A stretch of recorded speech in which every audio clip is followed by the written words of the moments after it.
The German reunification was the process in 1990 in which the German Democratic Republic joined the Federal Republic of Germany to form the reunited nation of Germany, and when Berlin reunited into a single city, as provided by its then Grundgesetz Constitution Article 23.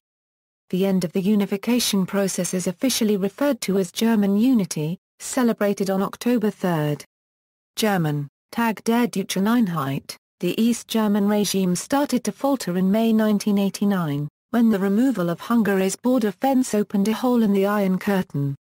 It caused an exodus of thousands of East Germans fleeing to West Germany and Austria via Hungary. The Peaceful Revolution, a series of protests by East Germans, led to the GDR's first free elections on March 18, 1990, and to the negotiations between the GDR and FRG that culminated in a Unification Treaty. While negotiations between the GDR and FRG and the four occupying powers produced the so-called 2+4 Treaty granting full sovereignty to a unified German state, whose two parts had previously still been bound by a number of limitations stemming from their post-World War II status as occupied regions. The United Germany is considered to be the enlarged continuation of the Federal Republic and not a successor state. As such, it retained all of West Germany's memberships in international organizations including the European Community and NATO, while relinquishing membership in the Warsaw Pact and other international organizations to which only East Germany belonged. Naming: there is debate as to whether the events of 1990 should be properly referred to as a reunification, or a unification. Proponents of the former use the term in contrast with the initial unification of Germany in 1871. Also, when the Saarland joined the West German Federal Republic of Germany on January 1, 1957, this was termed the Small Reunification. Popular parlance, which uses reunification, is deeply affected by the 1989 opening of the Berlin Wall and the physical reunification of the city of Berlin. Others, however, argue that 1990 represented a unification of two German states into a larger entity which, in its resulting form, had never before existed. For political and diplomatic reasons, West German politicians carefully avoided the term reunification during the run-up to what Germans frequently refer to as Die Wende. The official and most common term in German is Deutsche Einheit. German unity is the term that Hans-Dietrich Genscher used in front of international journalists to correct them when they asked him about reunification in 1990. After 1990, the term Die Wende became more common. The term generally refers to the events that led up to the actual reunification. In its usual context, this term loosely translates to the turning point, without any further meaning. When referring to the events surrounding unification, however, it carries the cultural connotation of the time and the events in the GDR that brought about this turnaround in German history. However, civil rights activists from Eastern Germany rejected the term and as it was introduced by SED's Secretary-General Egon Krenz. Precursors to reunification. In 1945, the Third Reich ended in defeat and Germany was divided into two separate areas, with the East controlled as part of the Communist Soviet bloc and the West aligned to capitalist Europe, including a division in military alliance that formed into the Warsaw Pact and NATO, respectively. The capital city of Berlin was divided into four occupied sectors of control, under the Soviet Union, the United States, the United Kingdom and France. Germans lived under such imposed divisions throughout the ensuing Cold War. Into the 1980s, the Soviet Union experienced a period of economic and political stagnation, and a correspondingly decreased intervention in Eastern Bloc politics. In 1987, U.S. President Ronald Reagan gave a speech at Brandenburg Gate challenging Soviet leader Mikhail Gorbachev to tear down this wall that had separated Berlin. The wall had stood as an icon for the political and economic division between East and West, a division that Churchill had referred to as the Iron Curtain. In early 1989, under a new era of Soviet policies of glasnost, perestroika and taken to even more progressive levels by Gorbachev, the Solidarity movement took hold in Poland. Further inspired by other images of brave defiance, a wave of revolutions swept throughout the Eastern Bloc that year. In May 1989, Hungary removed their border fence and thousands of East Germans escaped to the west. The turning point in Germany, called Die Wende, was marked by the peaceful revolution leading to the removal of the Berlin Wall, with East and West Germany subsequently entering into negotiations toward eliminating the division that had been imposed upon Germans more than 4 decades earlier. Process of reunification. Cooperation. On November 28, 1989, 2 weeks after the fall of the Berlin Wall, West German Chancellor Helmut Kohl announced a 10-point program calling for the two Germanys to expand their cooperation with a view toward eventual reunification. Initially, no timetable was proposed. However, events rapidly came to a head in early 1990. First, in March, the Party of Democratic Socialism, the former Socialist Unity Party of Germany, was heavily defeated in East Germany's first free elections. A grand coalition was formed under Lothar de Maizière, leader of the East German wing of Kohl's Christian Democratic Union, on a platform of speedy reunification. Second, East Germany's economy and infrastructure underwent a swift and near-total collapse. While East Germany had long been reckoned as having the most robust economy in the Soviet bloc, the removal of communist hegemony revealed the ramshackle foundations of that system. The East German mark had been practically worthless outside of East Germany for some time before the events of 1989-90, further magnifying the problem. Economic merger discussions immediately began for an emergency merger of the German economies. On May 18, 1990, the two German states signed a treaty agreeing on monetary, economic and social union. This treaty is called Vertrag über die Schaffung einer Währungsunions, Wirtschafts- und Sozialunion zwischen der Deutschen Demokratischen Republik und der Bundesrepublik Deutschland in German, and came into force on July 1, 1990, with the Deutsche Mark replacing the East German Mark as the official currency of East Germany. The Deutsche Mark had a very high reputation among the East Germans and was considered stable. While the GDR transferred its financial policy sovereignty to West Germany, the West started granting subsidies for the GDR budget and social security system. At the same time, many West German laws came into force in the GDR. This created a suitable framework for a political union by diminishing the huge gap between the two existing political, social, and economic systems. German Reunification Treaty. The Volkskammer, the Parliament of East Germany, passed a resolution on August 23, 1990 seeking the accession of the German Democratic Republic to the Federal Republic of Germany as allowed by Article 23 of the West German Basic Law, effective October 3, 1990. In the wake of that resolution, the German Reunification Treaty, commonly known in German as Einigungsvertrag, or Wiedervereinigungsvertrag, that had been negotiated between the two German states since July 2, 1990, was signed on August 31, 1990. This treaty, officially titled Vertrag zwischen der Bundesrepublik Deutschland und der Deutschen Demokratischen Republik über die Herstellung der Einheit Deutschlands, was approved by large majorities in the legislative chambers of both countries on September 20, 1990. The amendments to the Federal Republic's Basic Law that were foreseen in the Unification Treaty or necessary for its implementation were adopted by the Federal Statute of September 23, 1990. Under Article 45 of the treaty, it entered into force in international law on September 29, 1990, upon the exchange of notices regarding the completion of the respective internal constitutional requirements for the adoption of the treaty in both East Germany and West Germany. With that last step, and in accordance with Article 1 of the treaty, Germany was officially reunited at 00:00 CET on October 3, 1990.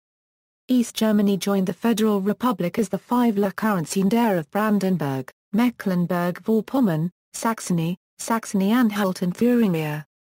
These states had been the five original states of East Germany, but had been abolished in 1952 in favor of a centralized system. As part of the 18th May Treaty, the five East German states had been reconstituted on August 23.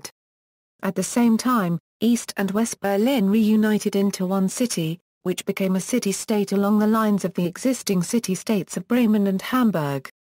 In an emotional ceremony, at the stroke of midnight on October 3, 1990, the black-red-gold flag of West Germany now the flag of a reunited Germany was raised above the Brandenburg Gate, marking the moment of German reunification.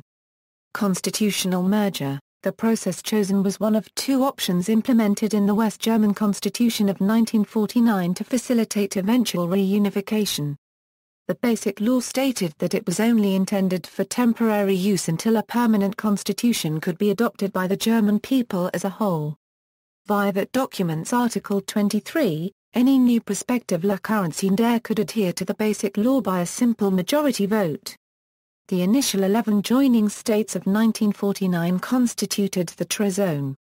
West Berlin had been proposed as the 12th state, but was legally inhibited by Allied objections since Berlin as a whole was legally a quadripartite occupied area. Despite this, West Berlin's political affiliation was with West Germany, and in many fields it functioned de facto as if it were a component state of West Germany. In 1957 the Saar Protectorate joined West Germany under the Article 23 procedure as Saarland.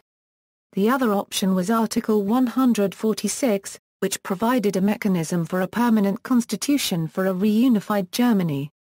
This route would have entailed a formal union between two German states that then would have had to, amongst other things, create a new constitution for the newly established country. However, by the spring of 1990 it was apparent that drafting a new constitution would require protracted negotiations that would open up numerous issues in West Germany. Even without this to consider, by the start of 1990 East Germany was in a state of utter collapse. In contrast, reunification under Article 23 could be implemented in as little as 6 months. Ultimately, when the Treaty on Monetary, Economic and Social Union was signed, it was decided to use the quicker process of Article 23. By this process, East Germany voted to dissolve itself and to join West Germany as 5 new states, and the area in which the Basic Law was in force simply extended to include them. Accordingly, the recreated states of East Germany held elections shortly after the approval of the Unification Treaty, and almost the first act of the newly elected state legislatures was to formally vote to accede to the Federal Republic. Legally speaking, the reunification was not a merger that created a third state out of the two, but an incorporation by which West Germany effectively absorbed East Germany. Accordingly, on Unification Day, October 3, 1990, the German Democratic Republic ceased to exist, and its territory joined the Federal Republic of Germany as 5 new federal states. East and West Berlin were reunited, and joined the Federal Republic as a full-fledged federal city-state. Under this model, the Federal Republic of Germany, now enlarged to include the 5 states of the former German Democratic Republic plus the reunified Berlin, continued legally to exist under the same legal personality that was founded in May 1949. International effects. The practical result of that model is that the now expanded Federal Republic of Germany continued to be a party to all the treaties it had signed prior to the moment of reunification, and thus inherited the old West Germany's seats at the UN, NATO, the European Communities, etc. Also, the same Basic Law and the same laws that were in force in the Federal Republic continued automatically in force, but now applied to the expanded territory. To facilitate this process and to reassure other countries, some changes were made to the Basic Law. Article 146 was amended so that Article 23 of the current constitution could be used for reunification. After the 5 new La Quarantaine of East Germany had joined, the constitution was amended again to indicate that all parts of Germany are now unified. Article 23 was rewritten and it can still be understood as an invitation to others to join, although the main idea of the change was to calm fears in Poland, that Germany would later try to rejoin with former eastern territories of Germany that were now Polish or parts of other countries in the east. The changes effectively formalized the Oder-Neisse line as Germany's permanent eastern border. These amendments to the Basic Law were mandated by Article I, Section 4 of the 2+4 Treaty. Day of German Unity. While the Basic Law was modified rather than replaced by a constitution as such, it still permits the adoption of a formal constitution by the German people at some time in the future. to commemorate the day that marks the official unification of the former East and West Germany in 1990, October 3 has since then been the official German national holiday, the Day of German Unity. It replaced the previous national holiday held in West Germany on June 17 commemorating the uprising of 1953 in East Germany and the national holiday on October 7 in the GDR, that commemorated the foundation of the East German state. Foreign support and opposition. For decades, Germany's allies had stated their support for reunification. Israeli Prime Minister Yitzhak Shamir, who speculated that a country that decided to kill millions of Jewish people in the Holocaust will try to do it again, was one of the few world leaders to publicly oppose it. As reunification became a realistic possibility, however, significant NATO and European opposition emerged in private. A poll of 4 countries in January 1990 found that a majority of surveyed Americans and French supported reunification, while British and Poles were more divided. 69% of Poles and 50% of French and British stated that they worried about a reunified Germany becoming the dominant power in Europe. Those surveyed stated several concerns, including Germany again attempting to expand its territory, a revival of Nazism, and the German economy becoming too powerful. While Britons, French and Americans favored Germany remaining a member of NATO, a majority of Poles supported neutrality for the reunified nation. Britain and France. Before the fall of the Berlin Wall, British Prime Minister Margaret Thatcher told Soviet President Mikhail Gorbachev that neither the United Kingdom nor Western Europe wanted the reunification of Germany. Thatcher also clarified that she wanted the Soviet leader to do what he could to stop it, telling Gorbachev, "We do not want a united Germany." Although she welcomed East German democracy, Thatcher worried that a rapid reunification might weaken Gorbachev, and favored Soviet troops staying in East Germany as long as possible to act as a counterweight to a united Germany. Thatcher, who carried in her handbag a map of Germany's 1937 borders to show others the German problem, feared that its national character, size and central location in Europe would cause the nation to be a destabilizing rather than a stabilizing force in Europe. In December 1989, she warned fellow European community leaders at a Strasbourg summit that Kohl attended, "We defeated the Germans twice. And now they're back." Although Thatcher had stated her support for German self-determination in 1985, she now argued that Germany's allies had only supported reunification because they had not believed it would ever happen. Thatcher favored a transition period of 5 years for reunification, during which the two Germanys would remain separate states. Although she gradually softened her opposition, as late as March 1990 Thatcher summoned historians and diplomats to a seminar at Chequers to ask, "How dangerous are the Germans?"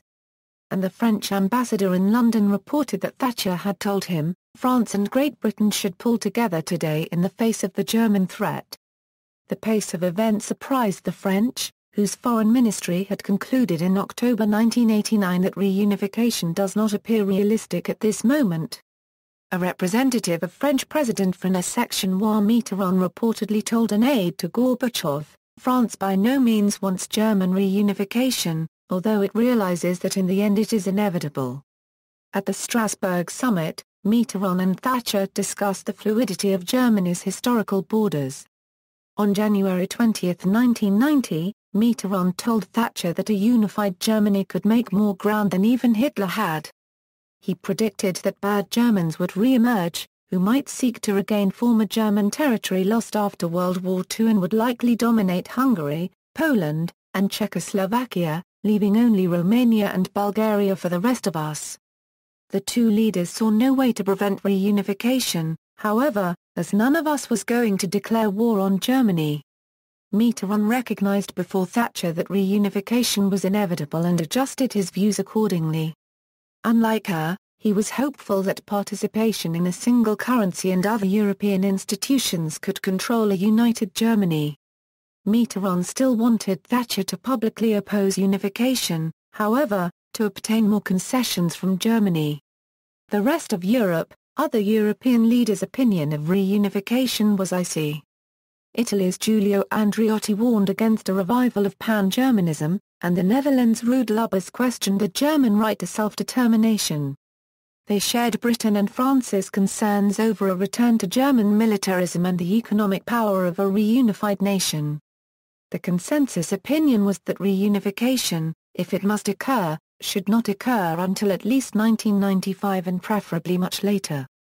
The four powers, the victors of World War II, the United States, the Soviet Union, the United Kingdom, and France, comprising the four-power authority retained authority over Berlin, such as control over air travel and its political status.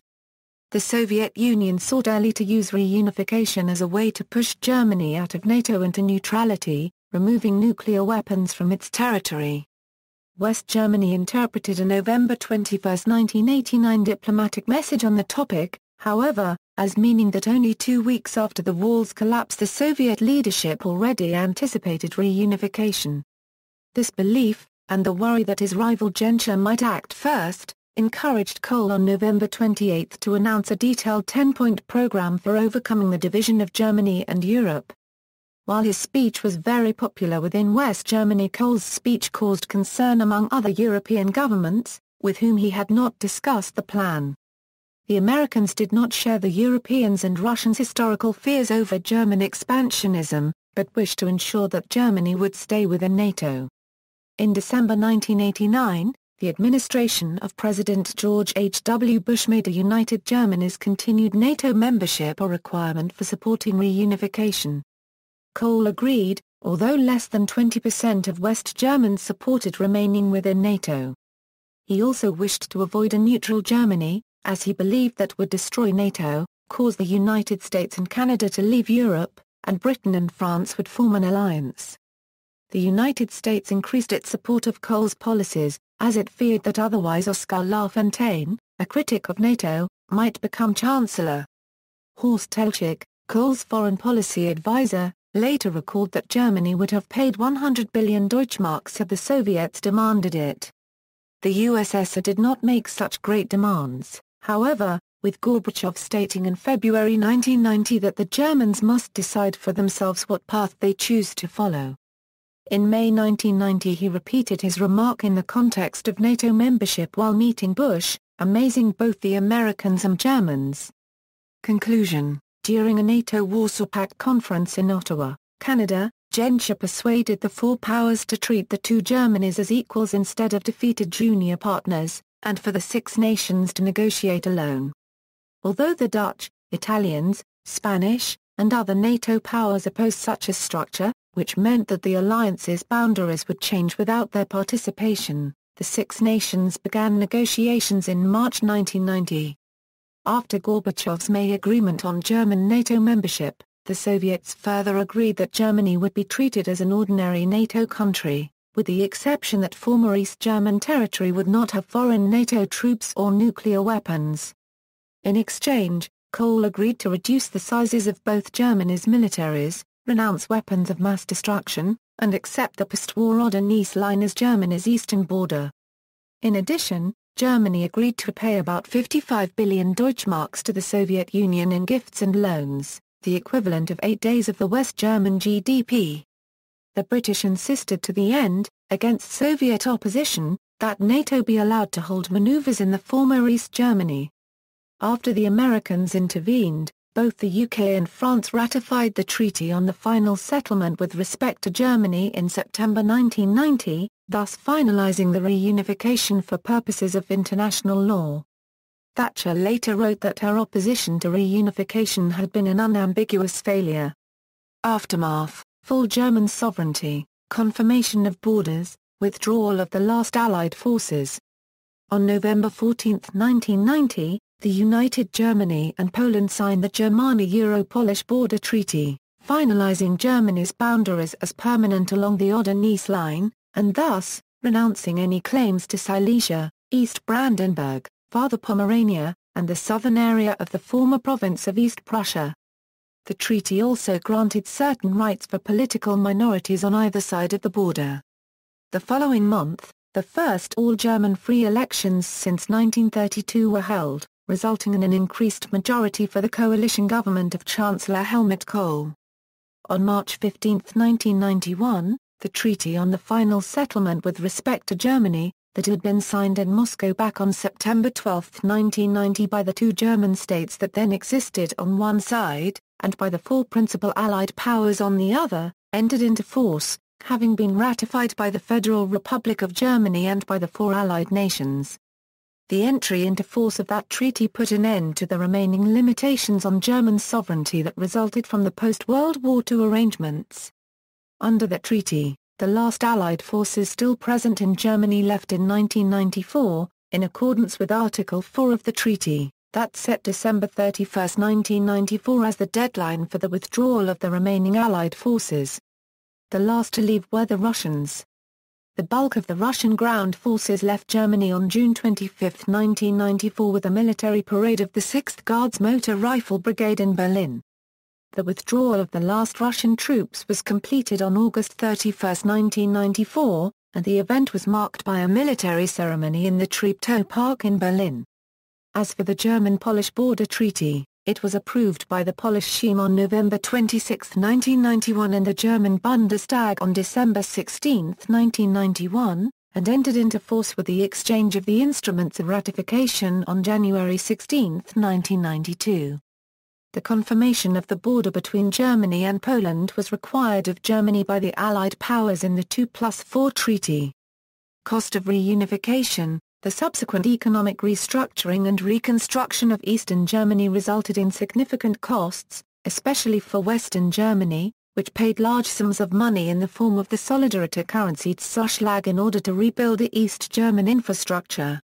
Peer Steinbrück 1/4 CK, the SPD candidate for the chancellorship, is quoted as saying in a speech to the German parliament, "Over a period of 20 years, German reunification has cost €2 trillion, or an average of €100 billion a year. So, we have to ask ourselves, aren't we willing to pay a tenth of that over several years for Europe's unity?" Inner reunification. Vast differences between the former East Germany and West Germany in lifestyle, wealth, political beliefs, and other matters remain, and it is therefore still common to speak of Eastern and Western Germany distinctly. The Eastern German economy has struggled since unification, and large subsidies are still transferred from west to east. The former East Germany area has often been compared to the underdeveloped southern Italy and the southern United States during Reconstruction after the American Civil War. While the East German economy has recovered recently, the differences between East and West remain present. Politicians and scholars have frequently called for a process of inner reunification of the two countries and asked whether there is inner unification or continued separation. The process of German unity has not ended yet, proclaimed Chancellor Angela Merkel, who grew up in East Germany, in 2009. Nevertheless, the question of this inner reunification has been widely discussed in the German public, politically, economically, culturally, and also constitutionally since 1989. Politically, since the fall of the war, the successor party of the former East German Socialist State Party has become a major force in German politics. It was renamed PDS, and, later, merged with the Western leftist party WASG to form the party The Left. Constitutionally, the Basic Law, the West German Constitution, provided two pathways for a unification. The first was the implementation of a new all-German constitution, safeguarded by a popular referendum. Actually, this was the original idea of the Grundgesetz in 1949, it was named a basic law instead of a constitution, because it was considered provisional. The second way was more technical, the implementation of the constitution in the East, using a paragraph originally designed for the West German states in case of internal reorganization like the merger of two states. While this latter option was chosen as the most feasible one, the first option was partly regarded as a means to foster the inner reunification. A public manifestation of coming to terms with the past is the existence of the so-called Berthler-Bahar paragraph ADE, the Federal Commissioner for the Stasi records, which collects and maintains the files of the East German security apparatus. The economic reconstruction of former Eastern Germany following the reunification required large amounts of public funding which turned some areas into boom regions, although overall unemployment remains higher than in the former West. Unemployment was part of a process of deindustrialization starting rapidly after 1990. Causes for this process are disputed in political conflicts up to the present day. Most times bureaucracy and lack of efficiency of the East German economy are highlighted and the deindustrialization seen as inevitable outcome of the Wende. But many East German critics point out that it was the shock therapy style of privatization which did not leave room for East German enterprises to adapt and that alternatives like a slow transition had been possible. Reunification did, however, led to a large rise in the average standard of living in former Eastern Germany and a stagnation in the West as $2 trillion in public spending was transferred east. Between 1990 and 1995, gross wages in the East rose from 35% to 74% of Western levels, while pensions rose from 40% to 79%. Unemployment reached double the Western level as well. In terms of media usage and reception, the country remains partially divided, especially among the older generations. Mentality gaps between East and West persist, but so does sympathy. Additionally, the daily life exchange of Easterners and Westerners is not so large as expected. Young people's knowledge of the former East Germany is very low. Some people in Eastern Germany engage in nostalgia, which is a certain nostalgia for the time before the wall came down. Today, there are several prominent East Germans, including Kurt Maser, Michael Ballack, Katharina Witt, and Angela Merkel. Reunified Berlin. From an urban planning perspective, while the fall of the Berlin Wall had broad economic, political and social impacts globally, it also had significant consequence for the local urban environment. In fact, the events of November 9, 1989 saw East Berlin and West Berlin, two halves of a single city that had ignored one another for the better part of 40 years, finally in confrontation with one another. As expressed by Gra copyright Sillen, the fall of the Berlin Wall marked the end of 40 years of divided political, economic and cultural histories, and was accompanied by a strong belief that, the city was now back on its natural way to become again a major metropolis in the context of urban planning, in addition to a wealth of new opportunity and a symbolism of two former independent nations being rejoined. The reunification of Berlin presented numerous challenges. The city underwent massive redevelopment, involving the political, economic and cultural environment of both East and West Berlin. However, the scar left by the wall, which ran directly through the very heart of the city, had consequences for the urban environment that planning still needs to address. Despite planning efforts, significant disparity between East and West remain. Planning issues facing reunification. The reunification of Berlin presented legal, political and technical challenges for the urban environment. The political division and physical separation of the city for more than 30 years saw the East and the West develop their own distinct urban forms, with many of these differences still visible to this day. East and West Berlin were directed by two separate political and urban agendas. East Berlin developed a monocentric structure with lower level density and a functional mix in the city's core, while West Berlin was polycentric in nature, with a high-density, multifunctional city center. The two political systems allocated funds to post-war reconstruction differently, based on political priorities, and this had consequences for the reunification of the city. West Berlin had received considerably more financial assistance for reconstruction and refurbishment. There was considerable disparity in the general condition of many of the buildings. At the time of reunification, East Berlin still contained many leveled areas, which were previous sites of destroyed buildings from World War II, as well as damaged buildings that had not been repaired. An immediate challenge facing the reunified city was the need for physical connectivity between the East and the West, specifically the organization of infrastructure. In the period following World War II, approximately half of the railway lines were removed in East Berlin. Policy for reunification. As urban planning in Germany is the responsibility of city government, the integration of East and West Berlin was in part complicated by the fact that the existing planning frameworks became obsolete with the fall of the wall. Prior to the reunification of the city, the Land Use Plan of 1988 and General Development Plan of 1980 defined the spatial planning criteria for West and East Berlin, respectively. Although these existing frameworks were in place before reunification, after the fall of the wall there was a need to develop new instruments in order to facilitate the spatial and economic development of the reunified city. The first land use plan following reunification was ultimately enacted in 1994. The urban development policy of reunified Berlin, termed critical reconstruction, aimed to facilitate urban diversity by supporting a mixture of land functions. This policy directed the urban planning strategy for the reunified city. A critical reconstruction policy agenda was to redefine Berlin's urban identity through its pre-war and pre-Nazi legacy.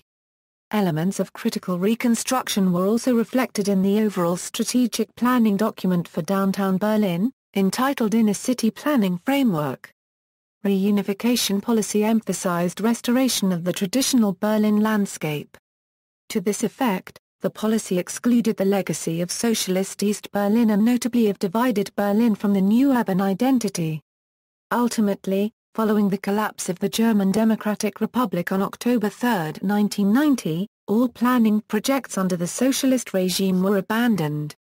Vacant lots, open areas and empty fields in East Berlin were subject to redevelopment, in addition to space previously occupied by the wall and associated buffering zone.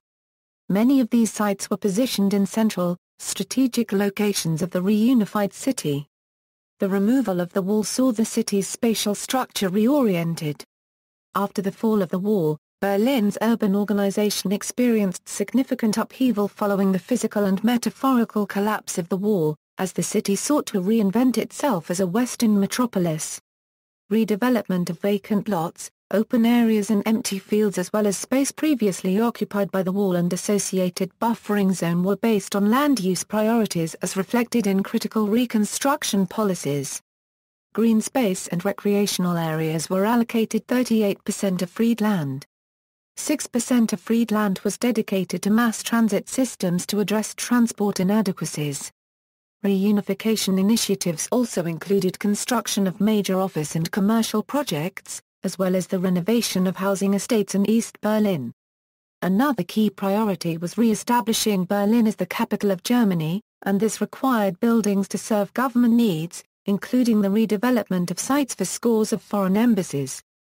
With respect to redefining the city's identity, emphasis was placed on restoring Berlin's traditional landscape. Critical reconstruction policies sought to disassociate the city's identity from its Nazi and socialist legacy, though some remnants were preserved, with walkways and bicycle paths established along the border strip to preserve the memory of the war. In the center of East Berlin, much of the modernist heritage of the East German state was gradually removed.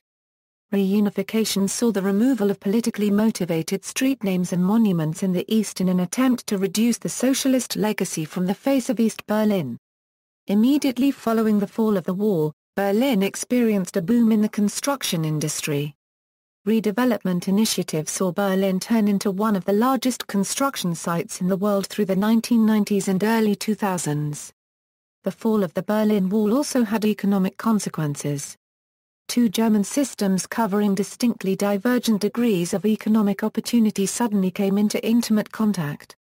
Despite development of sites for commercial purposes, Berlin struggled to compete in economic terms with key West German centers such as Stuttgart and Düsseldorf. The intensive building activity directed by planning policy resulted in the overexpansion of office space, with a high level of vacancies. In spite of the move of most administrations and government agencies from Bonn, Berlin was marred by disjointed economic restructuring, associated with massive deindustrialization. Economist Hartwich asserts that while the East undoubtedly improved economically, it was at a much slower pace than, then-Chancellor Helmut Kohl had predicted. Facilitation of economic development through planning measures failed to close the disparity between East and West, not only in terms of the economic opportunity but also housing conditions and transport options. Paragraph L states that the initial euphoria about having become one unified people again was increasingly replaced by a growing sense of difference between Easterners and Westerners. The fall of the wall also instigated immediate cultural change. The first consequence was the closure in East Berlin of politically oriented cultural institutions.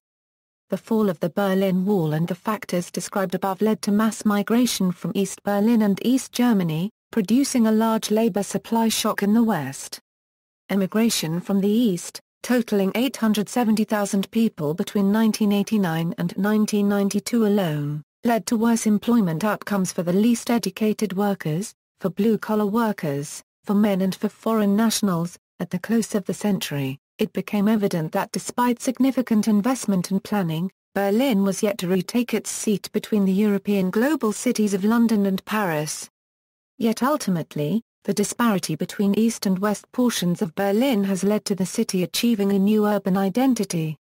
A number of locales of East Berlin, characterized by dwellings of in-between use of abandoned space for little to no rent, have become the focal point and foundation of Berlin's burgeoning creative activities. According to Berlin Mayor Klaus Wowereit, the best that Berlin has to offer, its unique creativity. Creativity is Berlin's future. Overall, the Berlin government's engagement in creativity is strongly centered on marketing and promotional initiatives instead of creative production. Creativity has been the catalyst for the city's thriving music scene, active nightlife, and bustling street scene, all of which have become important attractions for the German capital. The industry is a key component of the city's economic makeup, with more than 10% of all Berlin residents employed in cultural sectors. Comparison: Germany was not the only state that had been separated through the aftermaths of World War II. For example, Korea as well as Vietnam have been separated through the occupation of Western capitalistic and Eastern communistic forces, after the defeat of the Japanese Empire. Both countries severely suffered from this separation through the Korean War and the Vietnam War, which both caused heavy economic and civilian damage. However, German separation did not result in another war. Moreover, Germany is the only of these countries that managed to achieve a peaceful reunification. For instance, Vietnam achieved reunification at the end of the Vietnam War in 1975 through the occupation of Saigon on April 30, and North and South Korea still struggle with high political tensions, making a reunification highly improbable. See also: History of Germany since 1945, reunification, Stalin Note to Euro 1952 German reunification proposal, transitology, goodbye, Lenin. Chinese unification, Cypriot reunification, Irish reunification, Korean reunification, Yemeni unification. References. Further reading: Mayer, Charles S., Dissolution, The Crisis of Communism and the End of East Germany. Zelikow, Philip and Condoleezza Rice, Germany Unified and Europe Transformed, A Study in Statecraft. Primary sources: Jarasch, Conrad H., and Volker Granso, eds. Uniting Germany, Documents and Debates, 1944 – 1993, primary sources in English translation, external links, the Unification Treaty website of CVCE, Hessler, The End of East Germany, D.W. Wilder, August 23, 2005. Berg, Stefan Winter and Andreas Wassermann, Germany's Eastern Burden, The Price of a Failed Reunification, Der Spiegel, September 5, 2005. Wigreef, Klaus, An Inside Look at the Reunification Negotiations. Der Spiegel, September 29, 2010.